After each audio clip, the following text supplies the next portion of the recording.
بسم الله الرحمن الرحیم. د مسجد حرام د جمعې خطبه خطیب فضیلت الشیخ دکتور فیصل بن جمیل غزاوي. عنوان: د الله تعالی له رحمت څخه مه ناامیده کیږئ. نیټه: 18 ربیع الاول 1440 هجری 14 اکتوبر 2022 میلادي. اوله خطبه. الحمد لله المرجو عفوه، المخوف سطوه، المطلوب فضله، المأمول طوله. اما بعد، د الله بندگانو له الله تعالی څخه ویریږئ، ځکه همدا حکم دی د الله اولینو او آخرینو ته.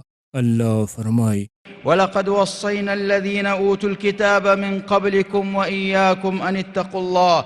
او یقینا مونږ هغو کسانو ته کلک حکم کړی دی چې له تاسو مخکې ورته کتاب ورکړی شوی او تاسو ته هم چې له الله نه ویریږئ. ای مسلمانانو، باید انسان دا خبره هیره نه کړي چې شیطان یو داسې دشمن دی چې د بندگانو له مقابلې څخه نه کمزوری کیږي او نه د هغوی په مقابله کې څه تقصیر او کمی کوي. ان الشیطان لکم عدو فاتخذوه عدوا. بېشکه شیطان هم ستاسو دشمن دی، نو تاسو هغه دشمن وګڼئ.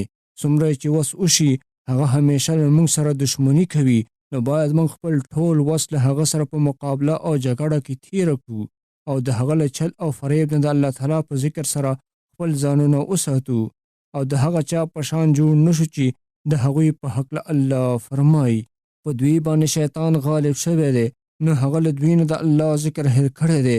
دغه کسان د شیطان لښکر دی.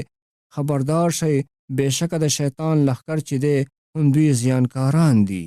یو له هغو دقیقو مسلو چې په ډېرو خلکو پټه پاتې ده او هغه په حقیقت کې د شیطان ډېر لوی چل او ستر مکر دی، هغه دا چې شیطان په دې اکتفا نه کوي چې بنده د یوازې په حرامو شیانو کې اخته کړي، بلکې د واجباتو په ترک کې هم اخته کوي. هغه داسې چې کله کله یو بنده ته د ګناه د کولو د وجې له توبې نه ناامیدي پیدا شي او داسې فکر وکړي چې له دې حاله وتل ګران دي، دا فکر نور ګناهونو ته هم هڅوي او په دې انشي چې تر څو دی د ګناه په ترسره کولو پر خپل ځان زیاتی کوي، تر هغه یې توبه نه قبلیږي. بس دا د ځان لپاره دا هم جایز وګڼي چې د الله تعالی واجبات او فرایض پرېږدي، په دې دلیل چې د ګناهګار سړي مونځ، روژه، نصیحت، امر بالمعروف او نهي عن المنکر او نور د خیر کارونه هسې هم نه قبلیږي. نو دا انسان ابلیس شیطان څومره دوکه کړی دی، ځکه هغه ورته له دین او واجباتو نه علاقه او تعلق کټ کول ښایسته کړي وي، او دا د هغه ګناهګار حال چې له توبې، استغفار او مانځه نه غافله وي، لکه الله تعالی ورته داسې اشاره کړې ده. فرمایي: وأقم الصلاة طرفي النهار وزلفا من الليل إن الحسنات يذهبن السيئات ذلك ذكرى للذاكرين. او ته مونځ قایموه د ورځې په دوه طرفونو کې او د شپې څه په ګړیو کې، بېشکه نیکۍ بدۍ لرې کوي. دا د ذکر کوونکو یعنی نصیحت قبلونکو لپاره نصیحت دی. او رسول الله صلی الله علیه وسلم فرمایلی دي: قسم دې په هغه ذات چې زما روح د هغه په لاس کې دی، که تاسو ګناه ونه کړئ نو الله به تاسو ختم کړي او نور داسې خلک به راولي چې هغوی به ګناهونه کوي او له الله نه به استغفار غواړي او توبې به ورته وباسي، نو الله تعالی به هم ورته بخښنه کوي. د الله بنده کله چې شیطان په دې کامیاب شي چې تا په ګناه کې اخته کړي او ودې خویوي، د خپل نبی صلی الله علیه وسلم د ارشاداتو پیروي وکړه. هغه فرمایي: له بدۍ نه وروسته نیکي وکړه چې بدۍ محوه کړي. که پیښه داسې شوه چې له توبې نه وروسته دې بیرته ګناه ته مخه کړه، نو له دې ګټورې دوا نه کار واخله او توبه وباسه. پام کوه چې شیطان در باندې دوه ځله غالبه نه شي، یو ځل دې په ګناه کې اخته کړي او بل ځل د طاعت په پرېښودلو کې اخته کړي. خپل ځان ته د طاعتونو او نیکو عملونو یو داسې میسر جوړ کړه چې هیڅکله په ګناه کولو اغېزمن نه شي. هر کله چې در باندې نفس غالبه شي، نو پام کوه چې له ثابتو ورځنیو عملونو نه لاس په سر نه شي، لکه د قرآن کریم تلاوت، مونځ، د الله تعالی ذکر کول، له هغه نه دعا غوښتل چې دا د مؤمن لپاره یوه ایماني توښه ده او ستا یوه کلکه قلا ده. د مثال په توګه که ته جماعت سره د مانځه د ادا کولو حرص کوې او ستا د قرآن کریم د تلاوت او د ذکر یوه وظیفه وي، نو ګناه کول ته دې ته ونه هڅوي چې ته خپل هغه نیک عملونه پرېږدي چې ته پرې عادت شوی یې او له دې نه ځان وساته چې له بد نه بدتر شي. که په پټه دې ګناه کوله نو پام کوه چې ښکاره یې ترسره نه کړي. که کله کله درنه ګناه کېدله پام کوه چې همیشوالی پرې ونه کړي. که وړه ګناه درنه کېدله نو پام کوه چې په لویه ګناه کې اخته نه شي. او که په لویه کې اخته وي نو پام کوه چې د هغه چا په شان نه شي چې د ځان لپاره ګناه کول جایز ګڼي او د الله تعالی د محارمو هیڅ پروا نه کوي چې کوم یې پایمال کړل. عیاذا بالله. ای خطاکاره او موږ هر یو خطاکار یو. د هغه چا په شان مه کېږه چې شیطان راګیر کړی وي او له هر قسم خیر او احسان نه محروم کړی وي او خپلو ګناهونو د ځان له اصلاح او د نقصان له جبیره کېدو نه منع کړی وي. ځکه بعضې خلک داسې دي چې کله ورته د ګناه د پرېښودلو نصیحت څوک وکړي نو انکار ترې وکړي او نصیحت په دې دلیل نه قبلوي چې زما دومره لوی ګناهونه دي چې دې نصیحت کوونکي ته نه دي معلوم او زما یوازې دا ګناه نه ده چې لاس ترې واخلم. خو دا خبره غلطه ده ځکه د هرې ګناه توبه شته. لکه څنګه چې یوه ګناه د بلې سره څه تړاو نه لري، یوې ګناه نه توبه ویستلو کې هم دا شرط نه دی چې له ټولو ګناهونو نه دي توبه ویستلی شي. هوښیار انسان باید د شیطان د مکر ښکار نه شي او د کریم الله له رحمته نا امیده نه شي، ځکه په انساني نفس کې یو داسې پاک فطرت دی چې خیر ته یې شوق کېږي او پرې خوشحالېږي او له شر نه کرکه لري او په ترسره کولو یې خفه کېږي او په حق کې خپل وجود او د ژوند صحت ویني. عمر بن خطاب رضی الله عنه و ارضاه څخه روایت دی چې هغه ته به یو سړی راتلو خو څه وخت یې ونه لیدو نو پوښتنه یې وکړه چې فلانکی څه شو. هغوی ورته ویل امیر المؤمنین هغه په شرابو څښلو عادي شوی دی. وای عمر رضی الله عنه خپل کاتب را وغوښتو او ورته ویل ولیکه دا خط له عمر بن خطاب نه فلانکی د فلانکی زوی لپاره دی. سلام علیکم. له سلام نه وروسته زه د هغه ذات حمدونه وایم چې له هغه غیر بل څوک د عبادت لایق نشته، د ګناهونو بخښونکی او د توبې قبلونکی دی، د سخت عذاب او طاقت مالک دی. له هغه غیر بل له عبادت لایق نشته. خاص هغه ته واپسې ده. بیا خپل ملګرو ته وویل د خپل رور لپاره له الله تعالی نه سوال وکړه چې الله تعالی یې زړه را وګرځوي او الله تعالی ورته د توبې توفیق ورکړي. کله چې سړي ته د عمر رضی الله عنه خط ورسېده نو هغه به بار بار دا خط ولوست او ویل به د ګناهونو بخښونکی او د توبې قبلونکی دی، د سخت عذاب خاوند دی. زه الله تعالی له خپل عذاب ویرولی یم او ما سره د مغفرت وعده هم کړې ده. او دا به بار بار ویل. بیا په ژړا شو او له شرابو لاس په سر شو او ښایسته توبه یې ترې وویستله. د الله تعالی بندګانو شیطان دوکمار دشمن دی.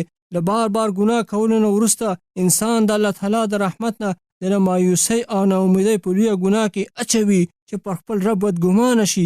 دا بیا ډیره لویه ګناه ده. د دې لوی فساد د بچاو لپاره له دې نه خلک منع شوي دي چې څوک د الله تعالی له رحمت نه ناامیده کړي او یا ګناهګاران له توبې نه ناامیده کړي. او د ښه سړي سره دا ډیره بده ښکاري چې یو چا ته په ګناه پیغور ورکړي. په حدیث کې دی یو سړي قسم وکړ چې د الله په نوم مې دې قسم وي چې فلانکي ته به الله تعالی بخښنه نه کوي. وای الله تعالی وفرمایل دې څوک دی چې پر ما قسم کوي چې زه به فلاني ته بخښنه نه کوم. زه لاړ شه ما فلانکي ته بخښنه وکړه او ستا عمل مې برباد کړ. د بنده له رواله چې له خپل رب نه هر څومره اوږد شي بیا هم توبه ولا شته تر څو چې دا بنده د مهلت په زمانه کې وي. رسول الله صلی الله علیه وسلم ته یو عمر خوړلی بوډا راغی، ورته ویل ما خبر که چې یو سړي ټول ګناهونه کړي وي هیڅ یې ترې نه وي پرېښی نو د هغه بیا هم توبه قبلیږي. رسول الله صلی الله علیه وسلم ورته وفرمایل تا اسلام راوړی دی؟ هغه ورته ویل هاو زه د دې خبرې ګواهي کوم چې له الله نه غیر د عبادت لایق بل نشته، هغه یوازې دی او هیڅ شریک نه لري او ته د الله رسول یې.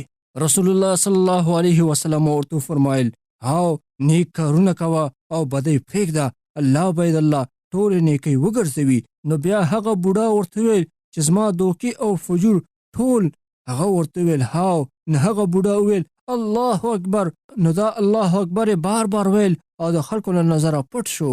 د الله بندگانو د الله تعالی فضل او احسان ډیر فراخه دی، عبارت یې نشي راګیرولی او نه ورته اشاره کافي کیږي.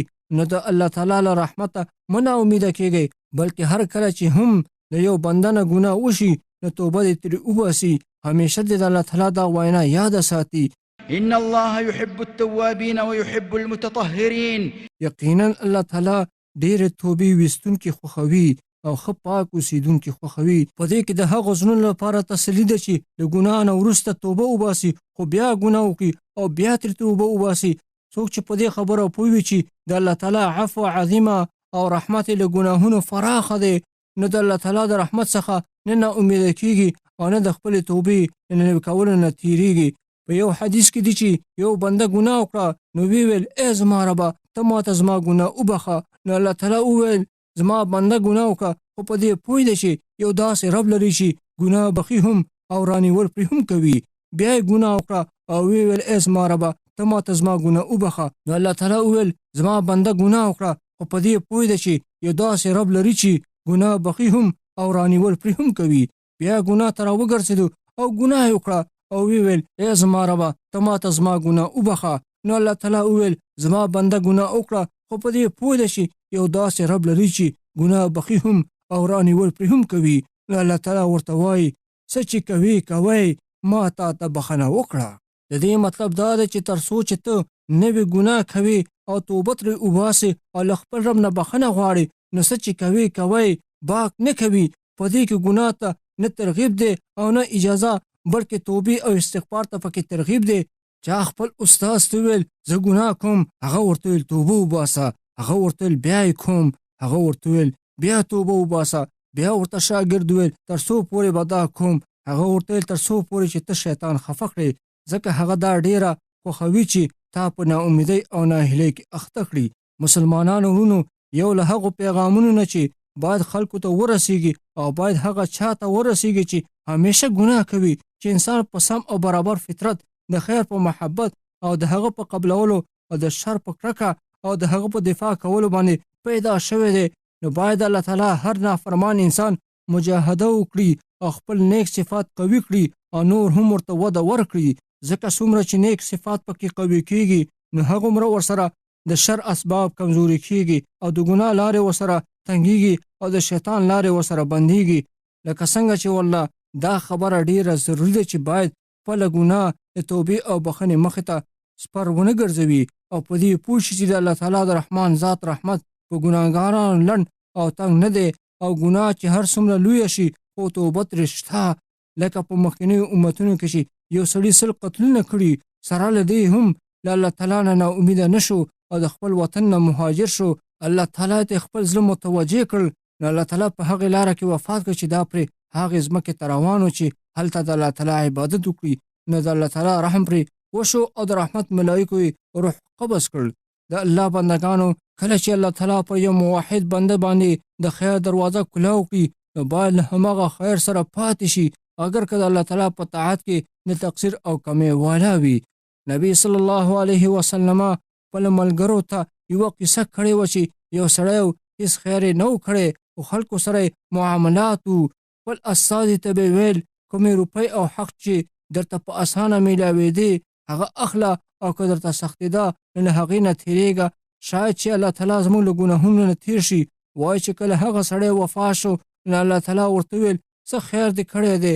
هغه ورته ویل نه، خو دومره خبره ده چې زما یو هلک و، ما به له خلکو سره معاملې کولې، نو چې ما به کله هغه هلک روپۍ پسې ولېږو نو ما به ورته ویل کومې چې درته په اسانۍ میلاوېږي هغه ترې را اخله او کومې چې درته سختې دي هغه پرېږده او ترې تېرېږه، شاید الله تعالی له موږ نه تېر شي. وایي الله تعالی ورته ویل بېشکه ما له تا نه تجاوز کړی دی، یعنې بخښلی مې یې. لکه څنګه چې پر موږ لازم دی چې د فطرت هغه پاک جانب ته وده ورکړو چې انسان پرې پیدا شوی دی، ځکه هر نوی مولود بچی په فطرت پیدا کېږي. د خیر تخم چې په بنده کې هر څومره پټ شي خو بیا هم پکې موجود وي، اگر که په خوندونو، خواهشاتو او شرونو کې ډوب وي. نو باید روزونکي او مصلحان په خلکو کې د دینی جانب د قوي کولو کوشش وکړي او د هغوی په نفسونو کې چې کوم خیر وي هغه ته وده ورکړي او ګناهګارانو سره چې کوم استعداد، صلاحیت او مروت دی هغې ته پوره پاملرنه وکړي. لکه څنګه چې انسان د شین فصل خیال ساتي او پام ورته کوي چې لوی او غټ شی او شاوخوا چې ترې کوم نالایقه بوټي دي هغه ترې لرې کوي. له ابو هریره رضی الله عنه روایت دی چې یو سړی نبي صلی الله علیه وسلم ته راغی او ورته ویل فلانکی د شپې مونځ کوي او چې سحر شي نو بیا په غلا شروع وکړي. نبی صلی الله علیه وسلم ورته ویل زر ده چې مونځ یې له ګناه نه منع کړي. په بل حدیث کې چې نبی صلی الله علیه وسلم ته یو سړی راوستل شو چې د شرابو د څښلو د وجې په درو ووهل شو. په خلکو کې یو سړي ویل ای الله تر په لعنت ولېږه څومره ډېر راوستل کېږي. نو نبی صلی الله علیه وسلم ورته وویل تاسو پر لعنت مه وایئ، قسم په الله چې دا د الله تعالی او د هغه د رسول سره مینه کوي. په بل روایت کې دی چې یو سړي ویل دا څه کوي، الله دې وشرموي. نو نبی صلی الله علیه وسلم وفرمایل تاسو د خپل روح په بېلاره کولو کې د شیطان مه ملګري کېږئ. لکه څنګه چې کله یو ګناهګار بنده ته د الله تعالی لطف او مهرباني ورسیږي نو هغه ته معمولي شان نصیحت هم ګټه کوي او اثر پرې کوي، نو کله ناکله د خیر په لور راهي کړي او ډېره ښه نتیجه ورکړي. د ابن مسعود رضی الله عنه څخه روایت ده چې یوه ورځ د کوفې په کوم طرف کې روانو، نه څه فاسقان هلکانو د شرابو د څښلو لپاره راټول شوي او یو تن پکې سندرې ویلې چې زازان نوم یو، او هغه به ډول وهه او سندرې به هم ورسره ویلې او ډېر ښایسته اواز یې وایي. ابن مسعود رضی الله عنه ورته وویل کاش چې په دې ښایسته اواز دې د قرآن کریم تلاوت کولی. د دغې خبرې د ځان په زړه کې اثر وکړو او د ژوند روح یې ورله بدل کړ او توبه یې وویستله او د احسان په مراتبو کې ترقي وکړه او تیر نقصانونه یې جبیره کړل، تر دې چې له توبې نه وروسته لوی امام او محدث جوړ شو او امت کې په لوی عالم مشهور شو رحمه الله. اعوذ بالله من الشیطان الرجیم. تدوی ته ووایه ای زما هغو بندګانو چې په خپلو ځانونو زیاتی کړی دی، تاسو د الله تعالی له رحمت نه مه ناامیده کېږئ. بېشکه الله تعالی ټول ګناهونه بخي. بېشکه دغه الله همدې ښه بخونکی بې حده رحم کوونکی دی. ما هغه څه ویل چې تاسو واورېدل، له الله تعالی نه ځان او تاسو لپاره بخښنه غواړم. دویمه خطبه. الحمد لله وكفى وصلى الله وسلم على رسوله المجتبى وعلى آله وأصحابه ومن اهتدى. أما بعد. د الله بندگانو په دې پوه شئ الله دې پر تاسو رحم وکړي چې موږ توبې ته دا خبره هڅوي چې الله تعالی پر خپل ځان رحمت لازم کړی دی او ټول مخلوق ته د الله تعالی عفو او مغفرت پراخه دی او رحمت له غضب نه مخکې دی او له کله نه چې الله تعالی اسمانونه او ځمکه پیدا کړي دي نو د توبې دروازې تر اخره زمانه پورې خلاصه وي. بله دا چې الله تعالی له موږ څخه توبه او هدایت غواړي او شیطان له موږ نه ګمراهي او شقاوت غواړي. حدیث کې دی چې شیطان ویل ای ربه ستا په عزت مې دې قسم وي چې تر څو ستا د بندګانو روحونه د هغوی په بدنونو کې وي زه به یې ګمراه کوم. نو الله ورته وویل زما دې په خپل عزت او جلال قسم وي چې تر څو چې له ما نه بخښنه غواړي نو زه به ورته بخښنه کوم. د الله بنده له شیطان ځان وساته او په هغه چا سره پناه حاصله کړه چې هغه یې پیدا کړی دی او همغه ته تیښته وکړه. الله تعالی په دې قادر دی چې له تا نه یې وشړي. له ځینو سلفونو نقل دی چې هغه خپل شاګرد ته ویل کله چې شیطان درته ګناهونه ښایسته کړي او وسوسې درته واچوي نو ته به ورسره څه کوې؟ هغه ورته ویل زه به ورسره پوره مجاهده او مقابله کوم. نو استاد یې ورته ویل که هغه بیا درته راشي نو بیا به ورسره څه کوې؟ شاګرد ورته ویل بیا به ورسره مجاهده کوم. استاد یې ورته ویل که هغه بیا درته راشي نو شاګرد ورته ویل بیا به ورسره مجاهده کوم تر څو له ځانه یې منع نه کړم. نو استاد یې ورته ویل دا خو ډېره اوږدېږي چې هغه در باندې حمله کوي او ته یې منع کوي. که ته پر یوه رمه تېرېږي او د هغې رمې سپی درته وغاپي او تا له لارې له تېرېدو نه منع کړي نو ته به ورسره څه کوې؟ شاګرد یې ورته ویل زه به خپل کوشش کوم چې له ځانه یې وشړم. نو استاد ورته ویل دا خو ډېره اوږدېږي، ښه دا ده چې د رمې له شپون نه مرسته وغواړه چې سپی درنه منع کړي.